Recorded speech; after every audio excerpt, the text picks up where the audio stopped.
Magandang araw po sa lahat. Nandito po ako sa harapan nyo upang ipakita namin ang aming ginawang laro gamit yung C++. Ang IOStream o IOManip guide ginagamit natin para sa pagpapakita at pagbabasa ng mga impormasyon sa console. Tapos yung Windows ginagamit natin para sa mga espesyal na mga pagbabago ng kulay o teksto at paglaki ng mga pantig at paglilinis ng mga screen. Tapos yung panghuli, yung #include kunyo para sa paghihintay ng pindutan ng user sa pamamagitan ng Getch. Ang 3x3 na larong ginagamit sa tic-tac-toe simula ay mga numero na 1 to 9 para sa mga puwang. Score nga X score o draw mga variable para itala ang bilang ng mga panalo ng mga player X o player 0 at mga D4. Set color, binago ang kulay ng teksto sa console HAL, pula para sa X. Berde para sa O, pause, sinihintay na mapindot ang user ng anumang susi bago mapatuloy. Set console font size, binago ang laki ng pampantig para mas malinaw at mapakita.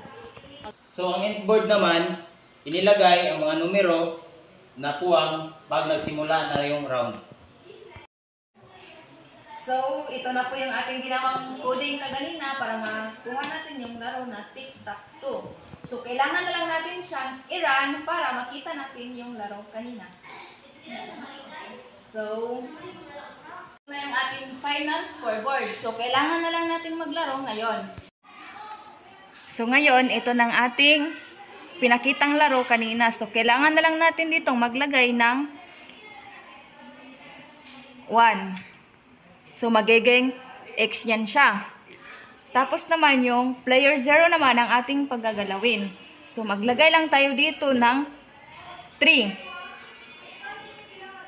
So, magiging kulay green siya. So, kailangan natin ngayong ipapanalo yung player X natin. Subukan natin gawin. Maglagay lang tayo dito ng 4. Ito siya, nagiging X na siya. Pagkatapos naman, yung player 0 naman ang susunod. So, maglagay tayo dito ng 9. Okay.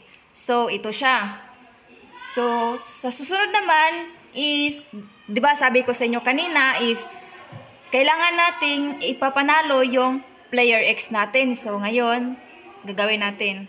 So, maglagay lang tayo dito ng 7. Ito siya. Enter. So, ngayon is nanalo na siya.